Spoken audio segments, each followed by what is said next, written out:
Hi, this is Paul from the Regenerate Fitness podcast. Today's subject is, can I build muscle at any age? So what do you need to know? Look, the human body never loses its ability to adapt to stresses that we put on it. These adaptations can be good or bad, or both in various amounts. The body is in a constant state of breaking down, building and repairing new tissue as a result of our daily stresses in life. Basically, there are two opposing hormone groups that we need to be aware of. There's catabolic, which break down tissue, and anabolic, which build tissue. The main catabolic hormones are adrenaline and cortisol. These are released whenever we encounter stressful events or stressful periods during our daily life. Anabolic hormones include human growth hormone, testosterone, and estrogen. These help us build and repair tissue. Building muscle is an adaptation to a stress that we put on the body by way of performing resistance exercises. As we age, the ability to gain muscle and strength does decline, but we never lose it. To be successful, we have to create an environment that is more anabolic than catabolic. In men and women, human growth hormone and testosterone levels decrease over time. We can raise these by performing strength training, which in turn can help us increase lean mass. Nevertheless, there is a balancing act between optimum training and overtraining. This is a case at any age, but the older we are, the finer the margins for error. There's several factors that we have to optimize as we age to be successful in building muscle and strength. All of these would be unique to each individual. It's the right amount of training, the optimum nutrition, how much rest and recovery. So what is the right amount of training?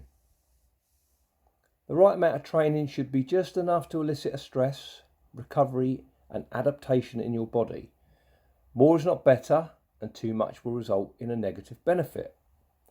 For the most part, to continue to get stronger and bigger muscles, the right amount will involve progressive overload and obviously not doing too much progressive overload. So progressive overload is the increase in one or more of the variables that we use: intensity, frequency and volume.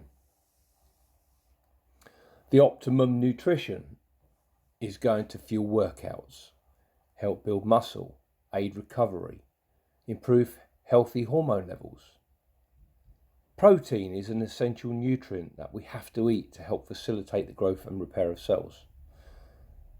This includes muscle. If we don't eat enough protein, the breakdown of tissue will outweigh the building of new tissue. This is not the environment for muscle growth. So the generally accepted protein intake target for muscle growth is about 0.6 of a gram to 1.2 grams of protein per your body weight. Fat is another essential nutrient that we have to eat. It helps produce important hormones and the absorption of nutrients. Fat also protects our organs and keeps us warm. Probably 25 to 35% of our daily calorie intake should be from healthy fats. We need rest and recovery, and most importantly sleep. From training and generally from daily life stresses, sleep is so important and underestimated in these modern times. Sleep is the number one factor we need to focus on, especially when it comes to building muscle and strength. Inadequate recovery will prevent the body adapting in the desired manner. Recovery from training will happen, but adaptations may not. So in summary, yes, we can build muscle at any age. At the very least, you can maintain your muscle mass by doing regular resistance exercise workouts. If you want to live a long and active life, you need to stay strong. Staying strong is probably the single most important thing that you can do.